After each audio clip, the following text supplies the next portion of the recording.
마침내 하복도 조조의 품에. 조조는 삼군을 호령하여 성 둘레에 토산을 쌓게 하는 한편 몰래 땅굴을 파 공격하게 했다. 이때 업성을 굳건히 지키고 있는 것은 신배였는데 법령을 시행함에 몹시 엄했다. 한 번은 동문을 지키던 장수 풍례가 술에 취해 순찰을 게을리한 것을 심하게 꾸짖었더니 풍례는 거기에 한을 품고 몰래 성을 나가 조조에게 항복하고 말았다. 조조는 풍례를 반갑게 받아들이고 물었다. 어떻게 하면 이 성을 깨칠 수 있겠는가? 우뚝 솟은 성문 안쪽은 흙이 두꺼워 굴을 파들어갈 수 있을 것입니다. 풍례가 그렇게 대답했다. 이미 여러 군데 땅굴을 파보았으나 안맥이 막히어 애를 먹고 있던 조조에게는 천금에 값하는 정보였다. 조조는 얼른 풍례에게 명을 내려 장사 300명을 이끌고 밤중에 땅굴을 파게 했다. 한편 신배는 풍례가 성을 나가 항복한 뒤로 매일 밤 스스로 성벽 위에 올라 군마를 점검했다. 그날 밤 돌문에 있는 누각 위에서 바라보니 그쪽 성 밖에는 이상하게 등불 하나 없었다. 군대가 성을 에워싸고 있어 여기저기 모닥불이라도 있건만 유독 그쪽만 깜깜한 것이었다. 풍례란 자가 틀림없이 군사를 데리고 땅굴을 파고 있을 것이다. 이곳에 들키지 않으려고 일부러 불을 밝히지 않았음에 분명하다. 신배는 그렇게 헤아리고 급히 정병을 불러 돌을 날라오게 했다. 그리고 성 안에 수문을 부수고 돌로 막으니 돌 사이로 새어나간 물이 땅굴을 채워 풍례와 삼백장사는 고스란히 흙 속에서 죽고 말았다. 한바탕 낭패를 본 조조는 땅굴로 성을 우려 뺄 계책을 벌이고 원수로 군사를 물리고 원상의 움직임을 알아보았다. 이때 원상은 평원을 공격하다가 조조가 이미 윤회와 저곡을 깨뜨렸다는 소리를 들었다. 조조의 대군이 둘러싸 기주가 고달퍼지는 게 두려운 원상은 급히 군사를 돌려 기주를 구하러 가기로 했다. 부장 마연이 그런 원상에게 말했다. 큰 길을 따라가면 반드시 조조의 복병이 있을 것입니다. 사이길을 취하여 서산으로 간 뒤 부숙으로 뛰쳐나가 조조의 본진을 들이친다면 틀림없이 기주성의 포위는 풀릴 것입니다. 원상도 그 말을 옳게 여겼다. 그리하여 스스로 대군을 이끌고 앞서가고 마연과 장의 두 장수로 하여금 원담의 추격을 막게 했다. 원상의 그러한 움직임은 곧 세작을 통해 조조에게 알려졌다. 조조가 빙그레 웃으며 말했다. 만약 원상이 큰 길로 온다면 나는 마땅히 피해야 할 것이다. 그러나 서산의 사이길을 따라온다면 반드시 복병을 내 한 싸움에 사로잡을 수 있다. 원상은 반드시 횃불을 신호로 성중에 자신이 온 것을 알릴 것이다. 나는 군사를 나누어 그를 치리라. 그리고 거기에 따라 각기 군사를 나누어 배치했다. 과연 원상은 부수구를 나와 동으로 양평에 이르렀다. 양평정에 군사를 머물게 하니 기주에서는 17리오, 한편으로는 부수를 등진 채였다. 원상은 조조의 진체를 치기 전에 먼저 기주성 안과 군호를 정해놓고 싶었다. 군사들에게 섭과 장작이며 마른 건풀을 쌓아놓게 하는 한편 주부 이부를 성 안으로 들여보내 그 신호를 알리게 했다. 조조군의 도독으로 꾸며 무사히 기주성에 당도한 이부는 성문 아래 이르러 크게 소리쳤다. 문을 열어라! 마침 성 위에 나와 있던 신배는 이부의 목소리를 알아들었다. 시간을 끌지 않고 바로 성문을 열어 맞아들이자 이부가 말했다. 주공께서는 이미 군사를 이끌고 양평정에 와 계시오. 지금 성안과 호응할 작정으로 적을 살피시는 중이니 만약 성 안에서 군사를 내게 되거든 우리와 마찬가지로 불을 피워 신호를 하도록 합시다. 이에 신배도 성 안에 마른 풀을 쌓아두어 불을 지르는 것으로 신호가 되도록 했다. 이부가 다시 꾀를 내어 말했다. 만약 성 안에 양식이 모자라면 늙고 병든 자나 부녀자를 내보내 항복해 하시오. 그러면 적은 별 의심을 않고 대비가 없을 것이오. 그때 백성들의 뒤를 이어 군사를 내고 성을 나가 공격하면 될 것이오. 이미 원상이 성 밖에 와 있다면 한번 써볼 만한 계책으로 여겨졌다. 이에 신배는 이부의 말을 따르기로 했다. 다음 날이었다. 신배는 성 위에다 기주백성 투항이라 쓴 흰 깃발을 내걸었다. 하지만 어떤 조조인가 마치 신배와 이부가 주고받은 말을 곁에서 들은 사람처럼 좌우를 돌아보며 말했다. 저것은 성 안에 양식이 없어 늙은이와 부녀자를 항복하게 만든 것이다. 그렇지만 마음 놓아서는 안 된다. 항복하는 백성들 뒤로는 반드시 적병이 따를 것이다. 그러고는 장류와 서황에게 각기 군사 3천을 주어 양쪽으로 매복해 있게 한 다음 자신은 아무것도 모르는 듯 성 아래로 갔다. 휘게까지 받쳐들게 한 한가로운 행차였다. 조금 있으려니 성문이 열리면서 과연 백성들이 늙은이를 부축하고 어린 걸 아는 채 손에 흰 길을 흔들며 쏟아져 나왔다. 조조는 속은 채 가만히 보고만 있었다. 그러자 백성들의 행렬이 끝나는 것 싶더니 성 안의 군사들이 일제히 뛰쳐나왔다. 조조는 그제서야 빙긋 웃으며 붉은 깃발을 한번 흔들게 했다. 그걸 보고 미리 숨어 기다리던 장류와 서황의 군사들이 길을 나누어 성을 나온 적병들을 덮쳤다. 꾀를 부리려다 오히려 상대편의 꾀에 걸려든 신베이의 군사들은 놀라고 당황했다. 제대로 싸워보지도 못한 채 시체만 어지러이 남기고 성 안으로 뒤쫓겨 들어갔다. 이때다! 바짝 적을 뒤쫓아! 성 안으로 들라! 조조는 그렇게 외치며 나는 듯 말을 몰아 앞장섰다. 그러나 적교에 이르자 성 안에서 화살이 비오듯 쏟아지며 그 중에 한 대가 조조의 투구에 맞았다. 다행히 다치지는 않았으나 투구의 정수리 부분에 화살이 박히자 조조 자신은 물론 뒤따르던 여러 장수들은 모두 놀랐다. 급히 조조를 구해 물러서니 그 사이 신배는 적교를 걷어 올리고 성문을 닫아 걸었다. 성을 우려 빼기는 어렵게 되었다 싶자 조조는 다시 원상의 진체를 급습해 들어갔다. 여느 사람 같으면 투구에 박힌 화살로 가슴이 서늘해져 머뭇거렸을 것이나 조조는 투구를 바꿔 쓰고 말을 갈아타기 바쁘게 다음 싸움으로 달려갈 만큼 재빨랐다. 조조가 오는 것을 보고 원상도 스스로 달려나가 맞섰다.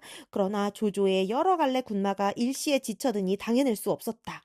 한바탕 혼전 끝에 크게 낭패를 본 원상은 패군을 물려 서산에다 진체를 내렸다.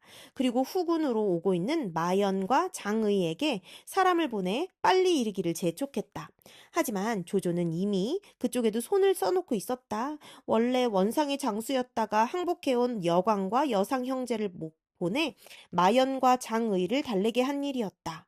이미 원시의 내분에 실망하고 있던 차에 다시 옛 동료였던 여광과 여상이 와서 좋은 말로 달래자 마연과 장의는 곧 마음을 바꿔먹었다. 원상에게 가서 합류하는 대신 조조에게로 가 항복해버렸다. 조조는 그들 역시 열후에 봉한 뒤 여광, 여상과 더불어 원, 원상의 군량 나르는 일을 끊게 했다. 그리고 자신은 그날로 군사를 몰아 서산에 있는 원상의 진체를 후려쳤다. 믿고 있던 마연과 장의가 조조에게 항복해버린 데다 또 조조가 있는 힘을 다해 몰려온다는 걸 알자 원상은 서산을 지켜낼 자신이 없었다. 한번 싸워보지도 않고 밤을 틈타 일구로 달아났다.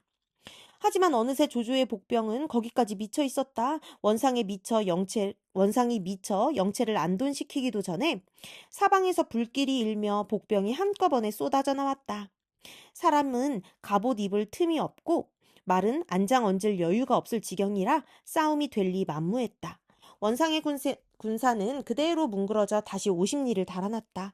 원상이 겨우 정신을 차려 점고해보니 이미 더는 싸울 처지가 못 되었다. 세국역진이란 바로 자신을 가리키는 말 같았다. 원상은 하는 수 없이 예주자사 음기를 조조의 영체로 보내 항복을 청했다. 진심으로 항복을 하기 위함이라기보다는 시간이라도 좀 벌어볼까 해서였다. 조조는 원상의 그 같은 다급함까지 철저하게 이용했다. 거짓으로 그 항복을 받아들여 주는 채 해놓고 그날 밤으로 장류와 서황을 시켜 원상의 진체를 급습게 했다. 힘으로도 이미 태부족인데다 한밤에 그것도 마음 놓고 있다가 기습을 당했으니 원상의 낭패가 어느 정도일지는 보지 않아도 알만했다. 원상은 인수와 절월이며 병장기, 갑옷을 비롯한 온갖 치중을 고스란히 버려둔 채 몸만 빠져 중산으로 달아났다. 다시 일어나기 힘들 만큼 원상을 두들겨 쫓은 뒤에야 조조는 다시 기주로 군사를 돌렸다. 이번에는 무슨 일이 있어도 기주를 우려 뺄 작정이었다. 허유가 그런 조조에게 한 계책을 내놓았다. 장하의 물은 두었다 어디에 쓰실 작정이시오? 그 물만 끌어들여도 기주는 금세 결단나고 말 것이외다. 말은 경박하나 내용인즉 옳았다. 조조는 거기에 따르기로 하고 그날로 군사를 뽑아 장하를 기주성으로 끌어들일 물길을 파괴했다. 그러나 전에 땅굴을 파들어 가다가 신배에게 호되게 당한 일이 있어 이번에는 방법을 달리했다. 기주성 둘레 40리에 이어지는 물길이라 어차피 신배에게 들키지 않고 일할 수는 없으니만큼 신배가 알더라도 방심을 하도록 꾀를 쓰기로 했다. 그날 낮이었다. 신배가 성 위에서 보니 조조의 군사들이 성 밖에서 물길을 파고 있는데 그 깊이가 얼마 되지 않았다. 신배는 속으로 가만히 웃으며 말했다. 저것은 필시 장화를 끊어 이 성으로 물을 끌어들이려는 수작이다. 하지만 물길이 깊어야 이 성을 물에 잠기게 할 것인데 저토록 얇게 파서 무슨 소용이 있겠는가. 그러고는 그 일에 별로 대비하지 않았다. 신배의 크나큰 실책이었다. 그날 밤 조조는 낮보다 10배가 넘는 군사를 풀어 힘을 다해 물길의 깊이와 너비를 늘렸다. 날이 밝은 무렵이 되자 물길은 너비와 깊이가 모두 2장이 넘었다. 그리고 장하의 물을 끌어대니 기주성안은 곧 몇 자나 되는 물속에 잠겼다. 거기다가 양식까지 떨어져 성 안의 군사들은 고스란히 굶어 죽어가는 판이었다. 원담의 사자로 조조에게 갔다가 오히려 조조의 사람이 되어버린 신비가 보다 못해 나섰다. 여기 너희 주인인 원상에 인수와 의복이 있다. 이미 너희 주인이 이 모양이 되었거늘 무엇 때문에 헛되이 목숨을 버리려 하느냐. 모두 승상께 항복하여 하늘의 호생지덕을 누리도록 하라. 신비는 창에다 원상의 인수와 의복을 꿰어 보이며 그렇게 성한 사람들을 달랬다. 그걸 본 신배는 몹시 노했다. 마침 기주성 안에 남아있던 신비의 가솔 80여 명을 성 위로 끌어내 목벤 뒤 성 밖으로 그 목을 내던졌다. 그것은 신비에 대한 징벌인 동시에 자신의 죽음에 대한 결의를 강렬하게 표명한 것이기도 했다. 눈앞에서 가솔들의 목이 하나하나 떨어지는 걸 보고 신비는 통곡을 그치지 못했다. 그런데 신비의 조카 중에 심영이란 사람이 있었다.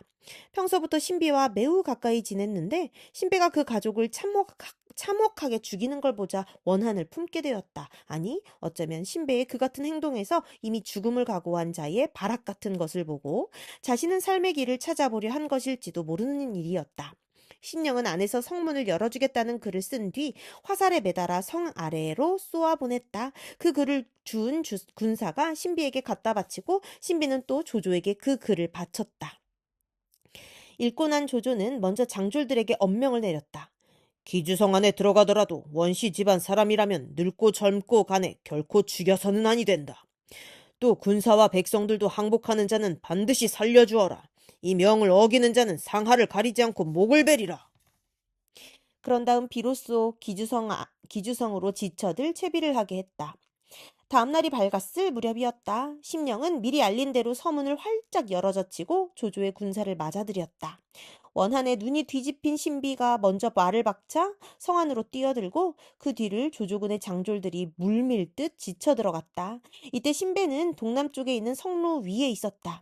조조의 군사들이 이미 성 안으로 들어온 걸 보자 몇 기 따르는 군사를 이끌고 성 아래로 내려와 죽기로 싸우려 들었다. 그런데 불행히도 신배가 먼저 맞닥뜨린 것은 다름 아닌 맹장 서황이었다. 원래도 무예에 그리 능하지 못한 신배고 보면 결과는 뻔했다. 칼 한 번 휘둘러 보지 못하고 서황에게 사로잡히고 말았다. 신배를 끼고 성을 나오던 서황은 도중에 신비를 만났다. 신비가 이를 푹푹 깔며 피 맺힌 소리를 냈다. 이 미친 살인귀야! 이제 너도 한번 죽어보아라! 그러나 신배는 조금도 두려워하는 기색이 없었다. 오히려 큰 소리로 신비를 꾸짖었다. 이 더러운 도적놈아! 조조를 끌어와 우리 기주를 깨친 네 놈을 죽이지 못한 게 한스러울 뿐이다. 신배의 그 같은 태도는 조조를 대할 때에도 변함이 없었다. 서황이 조조 앞으로 신배를 끌고 가자 조조가 물었다. 그대는 문을 열어 우리를 맞아들인 자가 누군지 아는가? 모른다. 신배가 꿋꿋하게 대답했다. 조조가 빈정대듯 알려주었다. 그것은 바로 그대의 조카 심령이었다. 그대가 서문을 우리에게 바친 걸 그대는 어떻게 생각하는가? 아니, 그가 서문을 우리에게 바친 걸 그대는 어떻게 생각하는가? 그 어린 놈의 행실이 막대 먹었다 했더니 끝내 여기에 이르렀구나. 그놈은 사람도 아니다. 그 말에 조조가 다시 빈정대듯 물었다. 전에 내가 성 아래 이르렀을 때 성 안에 웬 화살과 쇠뇌가 그리도 많았던가? 전에 조조가 백성을 미끼로 성에서 나온 기주 군사를 되받아치며 그 틈에 성안까지 뛰어들려다 활과 쇠뇌에 죽을 뻔했던 일을 가리키는 말이었다. 사로잡혀 와 있는 마당이라 조조의 그 같은 말이 섬뜩하게 들릴 법도 하건만 신배는 오히려 더 기세를 냈다. 그때 더 많은 화살을 내게 퍼붓지 못한 게 한이다. 그건 그렇고 그대는 원씨들에게 충성을 다했으나 저들이 받아들여주지 않아 결국 이 꼴이 되고 말았다. 어떤가? 내게 항복해 함께 일해보지 않겠는가? 아니 될 말, 결코 항복할 수 없다. 신배가 결연히 대답했다. 이때 신비가 땅바닥에 엎드려 울며 조조에게 말했다. 저희 가솔 80여 명이 모두 저 도적놈의 손에 죽었습니다. 바라건대 승상께서는 저놈을 토막내어 이 크나큰 한을 씻어주십시오. 조조가 신배의 재주를 아껴 혹시라도 살려둘까 두려웠던 것이다. 조조가 무엇라고 대답하기도 전에 신배가 선언하듯 말했다. 나는 살아서는 원씨의 신하요. 죽어서도 역시 원씨의 귀신이 될 뿐이다. 간에 붙었다, 쓸개에 붙었다 하는 너희 같은 무리와 같을 수 있겠느냐? 어서 빨리 이 목을 쳐라! 그 말을 듣자 조조도 그를 단념하고 끌어내게 했다. 형을 받는 신배의 태도는 당당하기 그지없었다. 형리가 남쪽으로 향해 앉게 하자 신배는 큰 소리로 꾸짖었다. 내 주인이 북쪽에 계시는데 너희들이 어찌 나를 남쪽을 향해서 죽게 하느냐? 나를 북쪽으로 앉게 하라! 그러고는 북쪽을 향해 무릎을 꿇은 뒤 길게 목을 늘여 칼을 받았다. 전풍이나 저수 같은 이들과 화합하여 대국을 잘 이끌어가지 못한 일이나 원소의 맏아들 원담을 제쳐놓고 셋째 원상을 내세움으로써 집안 싸움을 일으킨 점은 문제가 있으나 한번 정한 주인을 저버리지 않는 점에 있어서는 실로 복이 드문 사람이었다. 뒷사람이 그를 애석하게 여겨 시를 지었다. 하북에 이름난 선비 많으나 신배만하니 누가 있는가. 어리석은 주인 만나 죽건만 그 충성 옛사람에 섞일만 하다. 충직한 말 숨김없었고 깨끗한 재주 탐심이 없었다. 죽음에 이르러 오히려 북쪽을 향하니 항복하여 살아남은 자 모두 부끄러워라. 어쩔 수 없어 신배를 죽이기는 하였으나 조조는 그 충성되고 의로움을 어여삐 여겨 성 북쪽에다 후히 장례를 지내주게 했다. 그때 기주성을 완전히 우려뺀 여러 장수들이 달려와 조조에게 성 안으로 들기를 청했다. 조조가 막 성 안으로 들어가는데 창칼을 든 군사들이 한 사람을 에워싸고 끌어왔다. 조조가 보니 바로 진림이었다. 전에 원소 아래서 조조를 꾸짖는 저 유명한 경문을 쓴 적이 있어 그 죄를 크게 본 군사들이 특히 사로잡아 끌고 오는 길이었다. 그대는 전에 경문을 쓰면서 나의 죄만 따질 것이지 어찌하여 내 아버지와 할아버지에게까지 욕이 미치게 했는가? 조조가 짐짓 매서운 얼굴로 물었다. 진림이 태연하게 대답했다. 화살이 시위에 올려진 이상 날아가지 않을 수 없는 법입니다. 말하자면 자신이나 자신의 글은 원소의 활 시위에 얹어진 화살과 같은 것으로 원소가 조조를 향해 쏘면 날아갈 수밖에 없었다는 뜻이었다. 한낱 글의 장인으로서 화살을 만드는 장인이 화살을 대듯 그를 빌려주었다는 말도 되고 자신의 처지가 바로 그 화살 같았다는 말도 되지만 어쨌든 재치 있으면서도 씁쓸한 대답이었다. 재치 있다는 것은 그러한 비유로 가볍게 자신의 책임을 벗어 던진 까닭이요. 씁쓸하다는 것은 힘 앞에서 종종 자신의 진의에 관계없이 그를 빌려주어야 하는 문서의 처지를 너무도 부끄럼 없이 내세우고 있기 때문이다. 진림의 그 같은 대답에 조조를 둘러싸고 있던 장수들이 먼저 술렁거렸다. 저자는 원소를 위해 승상의 조상까지 욕한 자입니다. 죽여서 본보기를 삼아야 합니다. 장수들이 입을 모아 그렇게 권했다. 그러나 조조는 진림의 글 재주가 아까웠다. 잠깐 생각하다 조용히 물었다. 나는 너와 너의 글을 이번에는 내 활시 위에 어린지려 한다. 원소를 위해 했던 것처럼 나를 위해서도 날카로운 화살이 되어주겠느냐? 세상의 원한 중에서 얼른 드러나지 않으면서도 무섭고 끈질긴 것 중에 하나는 글로 맺어진 원한이다. 그런 점에서는 놀랄만한 조조의 아량이며 한편으로는 비정하리만큼 현실적인 조조의 정치 감각이었다. 진님이 그 같은 조조의 말을 알아듣지 못할 리 없었다. 승상께서 써주신다면 재주를 다해 받들 뿐입니다. 그렇게 대답하니 조조는 그를 용서하고 종사로 삼았다. 이때 조조의 아들 조비도 나이 18으로 아비를 따라 출정했다가 함께 기주성으로 들어갔다.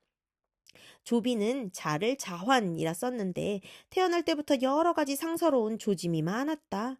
태어나던 날도 푸르고 자주색을 띤 구름이 둥그런 수레접개 모양으로 산시를 떠돌며 하루 종일 흩어지지 않았다고 한다.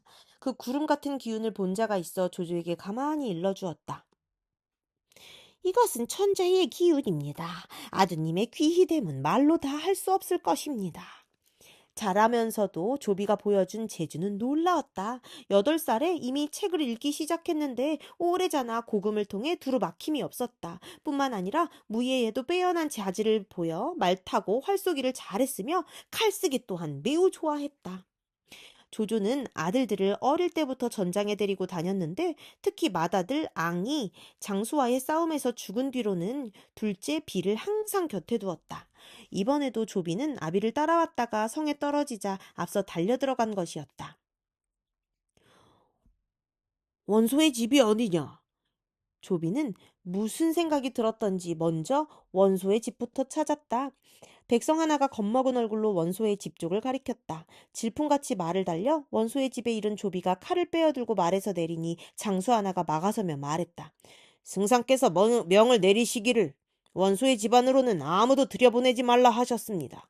그러나 조비는 그를 꾸짖어 물리치고 칼을 뽑아든 채 집 안으로 뛰어들어갔다. 아무리 조조의 명이 엄하다 해도 그 맏아들인 셈인 조비가 하는 짓이니 아무도 말릴 수가 없었다. 조비가 후당으로 들어가니 두 부인이 서로 끌어안고 우는 모습이 보였다. 원래 조비가 칼을 빼어들고 원소의 집으로 뛰어든 것은 그들 일족에 대한 오랜 원한 때문이었다. 아버지 조조가 그들 때문에 겪는 고통과 손실을 곁에서 보아오는 동안 그의 원한은 아버지보다 더 크고 깊게 자라 있었다. 그런 조비이다 보니 아낙네라에서 곱게 보일 리 없었다. 칼을 막 들어 막 찍으려 하는데 이상한 일이 일어났다. 무언가 붉은빛 같은 것이 번쩍하며 두 눈 가득 찔러오는 게 있었다. 두 부인 중 하나에게서 뿜어져 나온 것으로 조비는 순간 까닭 모르게 손목에서 힘이 빠져 칼을 내리고 좀 나이 든 쪽을 향해 더듬거리듯 물었다. 너는 누구냐? 저는 원장군의 처인 유시올시다. 나이든 부인이 겁먹은 얼굴로 대답했다. 바로 원상의 어미인 그 유씨였다. 조비는 다시 그 곁에 젊은 여자를 가리키며 물었다. 저 여자는 누구냐? 둘째 아들 원희의 처인 진씨올시다. 원희가 유주를 지키러 가자 저 아이는 멀리 가는 게 싫어 이곳에 머무르고 있었습니다. 그제서야 조비는 그 젊은 부인 곁으로 끌리듯 다가갔다. 경황 중이라 거친 옷에 얼굴은 흙먼지를 덮어쓰고 머리는 산발이었다.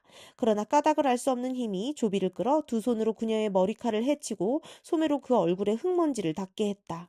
옥으로 깎은 듯한 살결에 꽃 같은 모습이 드러났다. 이제 갓 20이나 되었을까? 실로 나라를 기울게 할 만큼 미인이었다. 조비는 비로소 조금 전 자신의 눈을 어지럽게 했던 그 빛이 무엇이었는지 짐작할 만했다. 산발한 머리틈으로 별빛처럼 새어나온 그 눈빛이 18 소년의 마음을 흔들어 그토록 현란하게 비쳤음에 틀림없었다. 뒷날의 이야기지만 진씨의 미모는 정말로 전대의 서시나 왕소군에 비해 뒤지지 않았던 모양이다.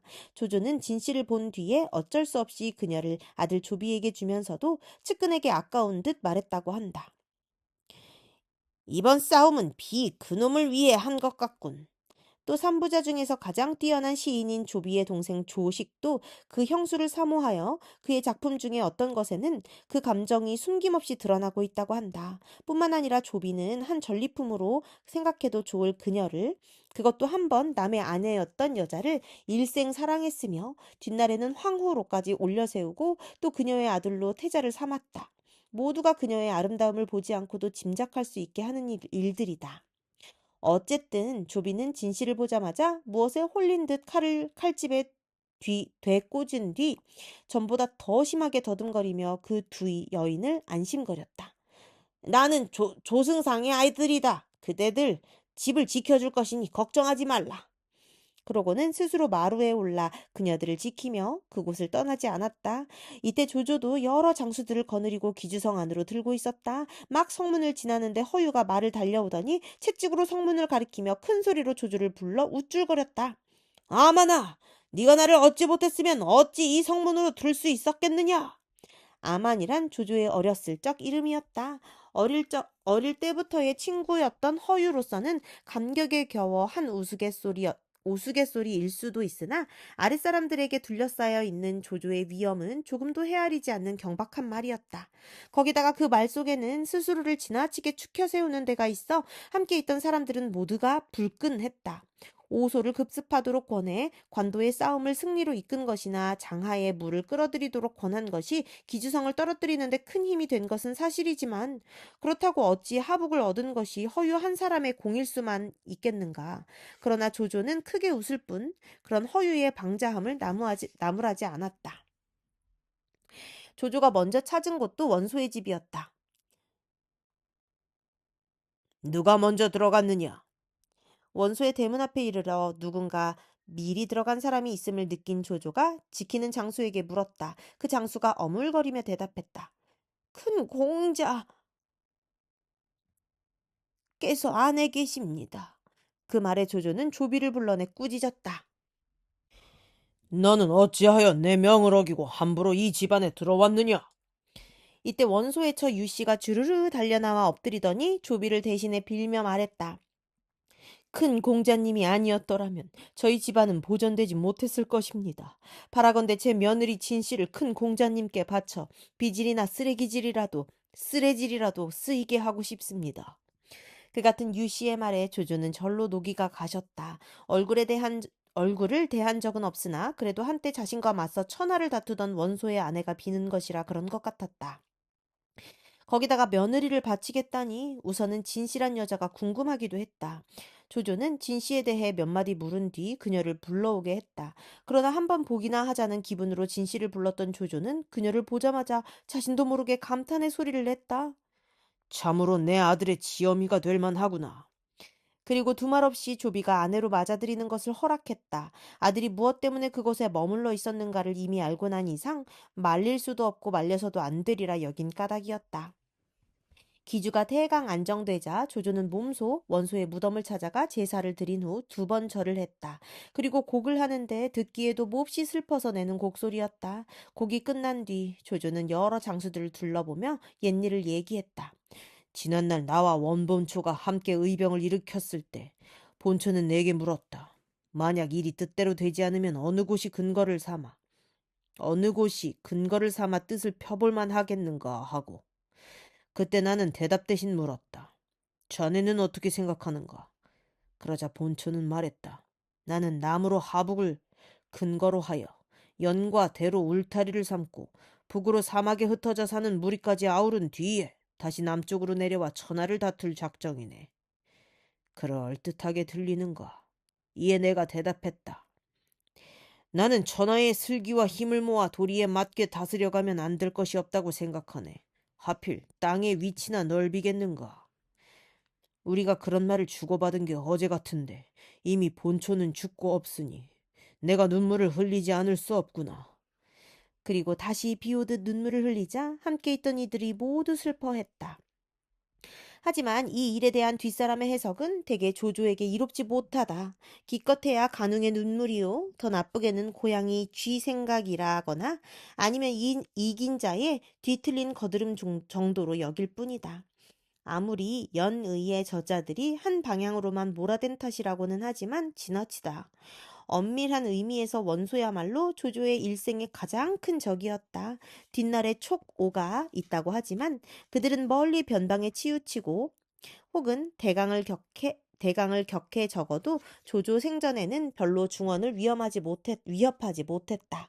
그러나 원소는 중원의 목줄기를 껴 누르듯 하북에 버티고 앉아 10여 년이나 두렵고 고통스러운 싸움을 걸어왔다. 한 적과 오래 싸우다 보면 쌓이는 미움 못지않게 정도 잘한다. 거기다가 그들은 젊은 날부터의 친구였고 때로는 좋은 동맹군이었다. 조조가 원술이나 여포 같은 강적과 싸우고 있을 때 원소가 북방에서 공손찬을 견제해주지 않았던들 어찌 조조에게 그 같은 뒷날이 있었겠는가. 따라서 조조가 원소를 위해 흘린 눈물은 어떤 면에서는 진실할 수도 있었다. 원소의 묘에 크게 제사를 드린 조조는 그 처 유씨에게 비단과 곡식을 내려 뒤를 돌보아 주었다. 그리고 다시 영을 내려 백성들을 위로했다. 하북에 사는 백성들은 모두가 병란을 만나 어려움을 겪고 있다. 올해는 모든 부역과 조세를 면해줄 것이니 각기 생업에 힘쓰라. 그런 한편 조정에 표를 올려 스스로 기주목을 맡아 머물렀다. 아직 원담과 원상이 살아있어 마음 놓고 허도로 돌아갈 수 없는 까닭에서였다. 그러던 어느 날이었다. 하루는 허저가 말을 타고 동문으로 들어가다가 허유를 만났다. 전부터 기주를 온통 제 힘으로 뺏은 듯 떠들고 다니던 허유는 또다시 허저를 보고 경박한 입을 놀려댔다. 내가 없었더라면 너희들이 어찌 이 문을 멋대로 드나들 수 있겠었겠는가? 그 말에 전부터 허유를 고가깝게 여기던 허저가 불끈했다. 우리가 우리가 천번만번 죽을 고비를 넘겨가며 피를 뒤집어 쓰고 싸워 빼앗은 성의건을 그게 무슨 소린가? 그대가 어찌 감히 그토록 공을 떠벌릴 수 있단 말인가? 그만하면 입을 다물 만도 하건만 어찌된 셈인지 허유는 오히려 허저를 욕하기 시작했다. 너희들은 모두 하잘것없는 필부에 지나지 않는다. 말 한들 어찌 알아듣겠느냐? 이미 명이 다했는지 그런 허유의 눈에는 성이 날대로나 터럭 올로리 치솟은 허저의 모습조차 들어오지 않았던 듯했다. 마침내 허저는 더 참지 못했다. 이놈, 이 쥐새끼 같은 놈이! 그 한마디와 함께 칼을 뽑아 허유를 내리쳤다. 일찍이 내로라 하던 장수도 받기 어렵던 허저의 한 칼을 받았으니 허유의 목이 성할 리 없었다. 한 줄기 피가 솟으며 허유의 목이 박덩이처럼 땅바닥을 굴렀다. 허저는 그 길로 허유의 목을 들고 조조에게 찾아가 사실을 고했다. 다 듣지 않아도 조조는 일과 경과를 알만했다. 그러나 몇 마디 듣기 싫은 소리를 한다 해서 무장들이 함부로 문신들을 죽여서는 큰일이라 여겨 짐짓 엄하게 허저를 꾸짖었다. 자원은 나의 예친구인 까닭에 나와도 서로 우스갯소리를 해온 터다. 그런데 네가 어찌 함부로 죽였느냐? 그러고는 다시 좌우에 명하여 허유의 장례를 후하게 치러주었다. 허유가 원래 원가의 사람이라 어떻게 보면 실컷 이용만 하고 죽인 것처럼 보일까봐 두렵기 때문이었다. 그러나 그것만으로도 마음이 놓이지 않는지 조조가 다시 명을 내렸다. 널리 기주를 둘러보고 어진 선비가 있으면 천거토록 하라. 그러자 기주의 백성들이 입을 모아 한 사람을 천거했다. 전에 기도위를 지낸 최염이란 이가 있는데 지혜롭고도 어질기로 이름났습니다. 일찍이 원소에게 여러 번 좋은 계책을 올렸으나 원소가 따르지 않자 병을 핑계로 집안에만 틀어박혀 있습니다. 최염은 자를 개규라 하며 청하 동무 땅 사람이었다. 조조는 천거라 하는 말을 듣자 최염을 불러들이고 본주 별과종사란 벼슬을 내렸다. 그리고 가까이 불러 마주 앉은 뒤 무심코 말했다. 내가 어제 본주의 호적을 들춰보니 인구가 모두 30만이나 되었소. 실로 큰 주라 할 만하오. 그 말을 최염이 정색을 하고 받았다. 지금 천하는 나뉘어 무너져가고 구주는 갈갈이 찢기였습니다. 거기다가 원가의 두 형제가 서로 싸워 기주 백성들의 원통한 뼈는 들판에 널려 있습니다. 승상께서 하실 일로 급한 것은 백성의 풍속을 물으시는 것이 아니라 그들을 도탄에서 구하시는 것입니다. 그런데도 먼저 호적부터 살피시니 그게 어찌 이곳 백성들이 명공께 바라는 일이겠습니까? 잠옷 준엄한 일깨움이었다. 조조도 그 말을 듣자 얼굴빛을 바꾸어 자신의 그릇됨을 빌며 최염을 상빈으로 모셨다. 그 뒤로 조조가 기주 백성들의 사리에 더욱 마음을 썼음은 말할 나위도 없었다. 그렇게 하여 대강 기주가 안정되자 조조는 사람을 보내 원담의 소식을 알아보게 했다. 조조에게 항복하여 아우 원상을 기주에서 내쫓는 데 큰 공을 세웠으나 그 무렵에는 어디로 갔는지 원담의 모습이 보이지 않았다. 원담의 소식은 곧 알려졌다. 그때 원담은 군사들을 데리고 감릉, 안평, 발해, 하간 등을 휩쓸며 약탈을 일삼고 있었다. 제딴에는 아직 조조의 손길이 미치지 않은 아비의 옛 땅을 돌며 힘을 긁어모으는 중이었다. 그러다가 조조에게 쫓기는 원상이 중산으로 도망쳐왔다는 말을 듣자 군사를 이끌고 공격했다. 손톱에 박힌 가시는 알아도 염통에 쉬 쓰는 줄은 모른다.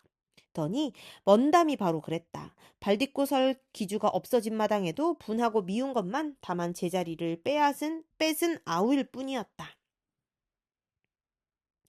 조조에게 시달릴 대로 시달린 원상이라 싸울 마음이 남았을 리 없었다. 한번 저항해보지도 않고 저 혼자 유주에 있는 형 원희에게로 달아나 버렸다. 그러자 우두머리를 잃은 원상이 거느리던 무리는 모조리 원담에게 항복해버렸다. 갑자기 크게 세력이 불어난 원담은 생각이 달라졌다. 그제야 조조에게 빼앗긴 아비의 기업을 되찾고 싶었다. 그때 조조가 사람을 보내 원담을 불렀다. 원담이 바로 그런 엉뚱한 생각을 품는 걸 막기 위해서였다. 그러나 이미 마음을 바꿔먹은 원담은 조조가 불러도 가지 않았다. 크게 노한 조조는 곧 글을 써서 전에 사위 삼기로 한 일을 없었던 것으로 한 다음 스스로 군사를 이끌고 원담을 치러 나섰다. 원담은 조조가 군사를 이끌고 온다는 말을 듣자 은근히 두려웠다. 세력이 불어났다고는 하지만 아무래도 조조와 그냥 맞서서는 이겨낼 자신이 서지 않았다. 이에 원담은 형주로 사람을 보내 유표에게 도움을 청했다. 유표는 원담의 청을 받자 유비를 불러 들어줄 것인가 아닌가를 물었다. 유비가 잠시 생각한 뒤 대답했다. 이제 조조는 이미 기주를 깨뜨려 그 병세가 바야흐로 크게 떨치고 있습니다. 따라서 원시 형제는 오래잖아 반드시 조조에게 사로잡힐 것이니 구해줘 봤자 아무런 이익이 없습니다. 거기다가 조조는 언제나 우리 형주와 양주를 엿보는 마음을 가져왔으니 오히려 대비할 일은 그것뿐입니다. 군사를 기르며 스스로 지킬 때지 함부로 움직일 때가 아닙니다. 그렇지만 어떻게 거절하겠소? 유표가 난처한 듯 유비에게 물었다. 유비가 어렵자는 듯 말했다. 원씨 형제에게 서로 화해하라는 핑계로 슬며시 구원을 거절하시면 될 것입니다. 유표는 그 말을 옳게 여겨 먼저 원담에게로 글을 보냈다. 군자는 어려움을 만나더라도 원수의 나라로는 가지 않는 법이 외다. 그런데 일전에 들으니 그대는 조조에게 무릎을 꿇고 항복했다 하였소. 이는 돌아가신 부친의 원수를 잊어버림이요 형제의 정을 돌아보지 않음이며 뜻을 함께하는 일을 저버린 부끄러운 짓이었소. 기주의 원상이 아우로서 할 짓을 않았다 해도 마땅히 참고 따라 먼저 큰일을 이룩한 뒤에 천하로 하여금 그 옳고 그름을 가리게 하는 것이 또한 의에 맞는 일이 아니겠소. 그리고 다음에는 원상에게 글을 보냈다. 청주의 원담은 천성이 급하고 옳고 그름을 가리지 못함을 알고 있소. 그러나 그대는 먼저 조조를 쳐 없애 돌아가신 부친의 한을 씻어들인 뒤에 그 옳고 그름을 따졌어야 했소. 그런데 형제가 서로 싸워 조조에게 몰리게 되었으니 이는 마치 한녀와 동곽이 저희끼리 싸우다가 지쳐 바가는 농부에게 사로잡히게 된 꼴과 무엇이 다르겠소이까.